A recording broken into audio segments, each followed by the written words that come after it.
നമ്മൾ വെറുതെ കളയുന്ന കഞ്ഞിവെള്ളമല്ലേ, ഇതുപോലെ ചട്ടിയിലുണ്ടല്ലോ, നമുക്ക് ഇതുപോലെ കുഴച്ച് വെച്ചിട്ട് നിങ്ങളൊന്ന് തലയിൽ താളിയായിട്ട് തലയിൽ തെച്ച് നോക്കിക്കേ. നമുക്കുണ്ടല്ലോ ഈ അകാല നര മാറാനായിട്ട് നമുക്ക് നരച്ച മുടിയോ നരച്ച് ബാക്കിയുള്ള മുടി കൂടെ നരയ്ക്കാതിരിക്കാനായിട്ട് ഇതുപോലെ നിങ്ങൾ തലയിൽ തേക്കുവാണെങ്കിൽ മുടി നരയ്ക്കാതെ ഇരിക്കുകയും ചെയ്യും. നല്ല കറുപ്പും ഉള്ളും നീളവും കിട്ടും. കുട്ടികൾക്കും തേക്കാം കേട്ടോ. അപ്പോൾ ഗേൾസിനും ബോയ്സിനും തലയിൽ തേക്കാം. മുടി കറുപ്പും കിട്ടും, തിളക്കവും കിട്ടും, നല്ല രീതിയിൽ കട്ടിക്ക് ഉള്ളും കിട്ടുകയും ചെയ്യും. ഉണ്ടാക്കുന്ന കാണിച്ചു തരാം കേട്ടോ. അപ്പോൾ നിങ്ങൾ കണ്ടോ. അപ്പോൾ ഇതുപോലെ ഒരു ഇരുമ്പിൻ്റെ ചീഞ്ചട്ടിയിലേക്ക് കേട്ടോ, ഇരുമ്പിൻ്റെ ചീഞ്ചട്ടിയിലേക്ക്, അതല്ലെങ്കിൽ നമ്മൾ ഒരു ഗ്ലാസിൻ്റെ പാത്രത്തിലേക്ക് ആയാലും മതി. പക്ഷേ നിങ്ങൾ അങ്ങനെ ഗ്ലാസിൻ്റെ പാത്രത്തിലേക്കൊക്കെ എടുക്കുമ്പം 2 ആണി ഇട്ട് വെക്കണം കേട്ടോ, ഈ ഗ്ലാസിൻ്റെ പാത്രത്തിലാണെങ്കിൽ. അതല്ലെങ്കിൽ ഇരുമ്പിൻ്റെ ചീഞ്ചട്ടി എടുക്കുക. മനസ്സിലായെന്ന് വിചാരിക്കണം. ഇനി ഇതിലേക്ക് ഇരുമ്പിൻ്റെ ചീഞ്ചട്ടി ഉണ്ടെങ്കിൽ അതിലേക്ക് നെല്ലിക്കയുടെ പൗഡറില്ലേ, നെല്ലിക്ക പൗഡർ നമുക്ക് അങ്ങാടി ഷോപ്പുകളിൽ വാങ്ങാൻ കിട്ടും. 1 സ്പൂൺ നെല്ലിക്കയുടെ പൗഡർ ഇട്ട് കൊടുക്കണം. പിന്നെ കൂട്ടത്തിലേക്ക് 1 സ്പൂൺ മൈലാഞ്ചി പൊടി. ഈ മൈലാഞ്ചി പൊടി നമ്മൾ ഇട്ട് കൊടുക്കുമ്പോൾ മൈലാഞ്ചിയുടെ ഇല നമ്മുടെ വീടിൻ്റെ പരിസരത്തെങ്ങാനും നിൽക്കുന്നുണ്ടെങ്കിൽ അരച്ച് ഒഴിച്ചാൽ മതി. അതല്ലെങ്കിൽ മൈലാഞ്ചി ഉണക്കിയതൊക്കെ ഇരിപ്പുണ്ടെങ്കിൽ അത് മിക്സിയുടെ ജാറിൽ കറക്കി ഇട്ട് കൊടുത്താലും മതി കേട്ടോ. അപ്പോൾ മൈലാഞ്ചി എല്ലാവരുടെ വീടിൻ്റെ പരിസരത്തൊക്കെ ഉണ്ടാവില്ല, അപ്പം അത് അരച്ച് ഒഴിച്ചാൽ മതി. പക്ഷേ നെല്ലിക്ക എല്ലാവരുടെ വീട്ടിൽ കിട്ടാനുണ്ടാവില്ലല്ലോ അല്ലേ. അപ്പം അതിൻ്റെ പൊടി നിങ്ങൾക്ക് ഇച്ചിരി വാങ്ങിച്ചിട്ട് 1 സ്പൂൺ അത് ഇട്ട് കൊടുത്തിട്ട് ഒരു നുള്ള കഞ്ഞിവെള്ളം ഒഴിച്ചിട്ട് കട്ട കുത്താണ്ട് ഒന്ന് ഉടത്തി കൊടുത്തിട്ട് അതിലേക്ക് 1/2 സ്പൂൺ ഉലുവ കേട്ടോ.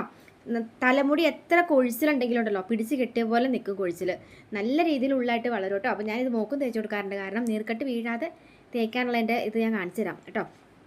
അപ്പോൾ ഈ ബാക്കിയുള്ള കഞ്ഞിവെള്ളം കൂടി മിക്സ് ചെയ്ത് കൊടുത്തതിന് ശേഷം ഉണ്ടല്ലോ, ഇത് നമ്മൾ ഇന്നത്തെ കഞ്ഞിവെള്ളമായിട്ടോ ഞാൻ എടുത്തേക്കുന്നത്. ഇത് ഞാനിപ്പം ഈ ചട്ടിയിലേക്ക് മൂടി വയ്ക്കുന്നുണ്ട്. ഇന്ന് എടുക്കരുത്, നമുക്ക് നാളെ എടുക്കണം കേട്ടോ. അത് അപ്പം തലേന്നത്തെ കഞ്ഞിവെള്ളം മനസ്സിലായി എന്ന് വിചാരിക്കുന്നു. ഞാൻ ഈ പറഞ്ഞു വിടുമ്പോൾ എനിക്കൊരു ഡൗട്ടിന് നിങ്ങൾക്ക് മനസ്സിലാവുണ്ടോയെന്ന്, കാരണം എനിക്കാണെങ്കിൽ ഭയങ്കര സ്പീഡുമാണ്. എന്നാലും മാക്സിമം ഞാൻ ശ്രദ്ധിക്കാൻ കേട്ടോ. എന്നിട്ട് നമുക്കിപ്പോൾ ഇങ്ങനെ മൂടി വയ്ക്കാം, എന്നിട്ട് നാളത്തേക്ക് എടുക്കാം കേട്ടോ. ഇതിങ്ങനെ കിട്ടും കേട്ടോ, നല്ല കരിയോയിൽ കണക്ക് കിട്ടും നമ്മുടെ കഞ്ഞിവെള്ളം കേട്ടോ. ഇനി നമുക്കിത് താളിയായിട്ട് തലയിൽ തേക്കുന്നത് ഞാൻ കാണിച്ചു തരാം. ഇത് നമ്മളിപ്പം ഇത് ഹെയർ ഡൈ ആണെന്ന് ആരും വിചാരിക്കരുത് കേട്ടോ. ഇത് ഹെയർ ഡൈ അല്ലെങ്കിലും നമുക്ക് തലമുടിക്ക് കറുപ്പ് കിട്ടും. കറുപ്പ് കൊണ്ടുവരാനായിട്ട് നല്ലതാണ്. അപ്പം അകാലനരയൊക്കെ ഉണ്ടാകുന്ന ആളുകളൊക്കെ ഉണ്ടല്ലോ, 30 വയസ്സൊക്കെ ആകുമ്പോഴത്തേക്ക് ഇപ്പോൾ എല്ലാവരുടെ തലമുടിയൊക്കെ നരച്ചു തുടങ്ങിയിട്ടുണ്ടാവും. അപ്പം നിങ്ങളുടെ തലമുടി നരച്ച് ബാക്കിയുള്ള മുടി കൂടി നരയ്ക്കാതിരിക്കാനായിട്ട് നിങ്ങളിങ്ങനെ തേച്ച് തുടങ്ങും കേട്ടോ. ആഴ്ചയിൽ 1 ദിവസം 2 ദിവസമൊക്കെ തേക്കണേ. പിന്നെ ഇട്ട് ഇളക്കാൻ നേരത്തെ വെള്ള തവി ഒന്നും വച്ചിട്ട് ഇളക്കരുത്. ഇത് നോക്കി, എൻ്റെ തവി 2 എണ്ണം ഇങ്ങനെ ആയിപ്പോയി. കാരണം ഞാൻ ഈ ചട്ടി കഴുകാൻ നേരത്തെ ഒരു ദിവസം ഇങ്ങനെ ചട്ടിയിലേക്ക് ഇട്ട് സ്പൂൺ വെച്ചപ്പം കറ പിടിച്ചു പോയി. അപ്പം ഞാൻ കാണിച്ചത് എന്നാണെന്നറിയാമോ, നിങ്ങൾ ആ പണി ചെയ്യരുത്. കാരണം വെള്ള തവിയൊക്കെ ഉണ്ടെങ്കിൽ ഇളക്കി ഇട്ടിട്ട് അവിടെ വെച്ചിട്ട് പോയാൽ ആ തവിയിലേക്ക് കറ പിടിക്കും കേട്ടോ. അതാ കാണിച്ചു തന്നെ. അപ്പോൾ മിക്സിയുടെ ജാറിലേക്ക് ഇട്ട് കറക്കി കൊടുക്കാം.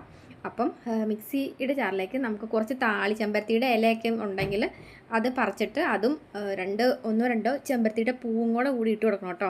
നല്ല ചൂട് കാലമല്ലേ, നമുക്ക് തലമുടിക്ക് നല്ല തണുപ്പും കിട്ടും, കൊഴിച്ചിലും നിൽക്കും, നല്ലതാണ് കേട്ടോ. അപ്പം ഇത് ഇങ്ങനെ കുറച്ചും കൂടെ ആ കഞ്ഞിവെള്ളത്തിലേക്ക് വേറെ കഞ്ഞിവെള്ളം ഞാൻ ചേർത്തില്ല, അടച്ച വെള്ളമാണ് മിക്സ് ചെയ്തേക്കുന്നത്. അതും കൂടെ മിക്സ് ചെയ്തിട്ട് ഇതുപോലെ അങ്ങനെ അടിച്ചെടുത്തോ. തലേന്നത്തെ കഞ്ഞിവെള്ളം ആണെന്നുവെച്ചുകൊണ്ട് വേറെ ഒരു പുളിപ്പുമാണോ അങ്ങനെ ഒന്നും വരത്തില്ല കേട്ടോ. ഇത് കണ്ടില്ല, ഞാൻ ഇങ്ങനെ ഇട്ട് വെച്ചതാണ്. അപ്പം കഴുകാൻ വേണ്ടിയിട്ട് വെച്ചിട്ട് ഇത് ഇങ്ങനെ വെച്ചിട്ട് ഇത് കണ്ടില്ല ഇങ്ങനെ ആയിപ്പോയതാണ്. അത് ഞാൻ കാണിച്ചു തന്നെ കേട്ടോ. അത് നിങ്ങളത് അങ്ങനെ ചെയ്യാതിരിക്കാനാണ്. അതുകൊണ്ട് അതുകൊണ്ടില്ല, കറിയായിപ്പോയി, അതാ പിന്നെ കാണിച്ചു തന്നെ. അപ്പം ഇനി നിങ്ങൾ അരിക്കാൻ നേരത്തെ നിങ്ങളുടെ അരിപ്പയിൽ നിങ്ങൾ അപ്പം തന്നെ അരിച്ചിട്ട് അരിപ്പ് കഴുകി വെക്കണം കേട്ടോ. അല്ലെങ്കിൽ ആ അരിപ്പയിൽ ഇങ്ങനെ ഒരു കറുത്ത കറ പോലെയൊക്കെ പിടിച്ചിട്ടുണ്ടെങ്കിൽ നമ്മൾ തേച്ച് കഴുകിയിട്ട് ഒരു 2-3 കൊല്ലായി ഓർക്കും, അതുപോലെ കറിയായി പോകും. അതുകൊണ്ടാണ് ഞാൻ ഇങ്ങനെ ഓരോന്ന് കാണിച്ച് തന്നെ ചെയ്ത് കഴിയുമ്പം. കാരണം എനിക്ക് പണിയിട്ട പോലെ നിങ്ങൾക്ക് പണിയിട്ടരുതല്ലോ.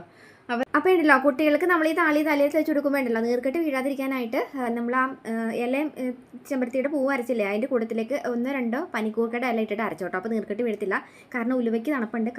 തലേന്നത്തെ കഞ്ഞിവെള്ളമാണ്. നല്ല രീതിയിൽ തണുപ്പുള്ളതുകൊണ്ടാണ് മുടി നല്ല രീതിയിൽ പനക്കുല പോലെ വളരുന്നതും മുടി കൊഴിച്ചിൽ ഉണ്ടാകത്തുമില്ല. അപ്പം ഇതിങ്ങനെ തേച്ചോ ബോയ്സിനും ഗേൾസിനും ഒരുപോലെ യൂസ് ചെയ്യാം. അപ്പം വരുന്ന മുടികൾ നല്ല കറുപ്പോടുകൂടി വളരുകയും ചെയ്യും. നമുക്ക് മുടിക്ക് നല്ല കറുപ്പും തിളക്കവും കിട്ടും കേട്ടോ. അപ്പോൾ ട്രൈ ചെയ്ത് നോക്കുക.